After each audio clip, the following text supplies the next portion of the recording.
Welcome to Ask a Tech from FH Fur, where we answer important questions from local homeowners.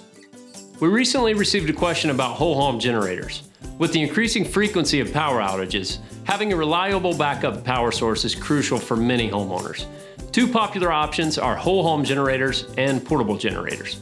Let's explore the advantages of installing a whole home generator. First, these units are designed to operate automatically. Whole home generators are permanently installed and connected to your home's electrical system. So, if there's a power outage, these units detect it and come on without you having to do a single thing. This provides you and your family peace of mind because your power will be uninterrupted even in the midst of a storm.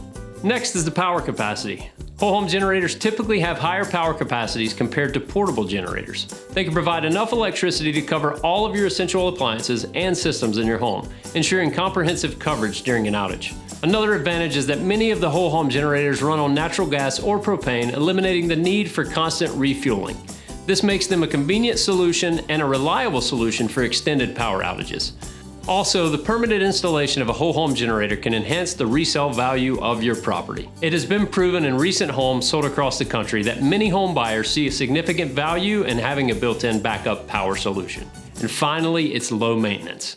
Whole home generators are designed for long-term use, and they typically require less maintenance than portable generators. Regular maintenance is often automated, reducing the burden on homeowners. For more information on choosing the right generator for you and your family, feel free to reach out to us at fhfur.com.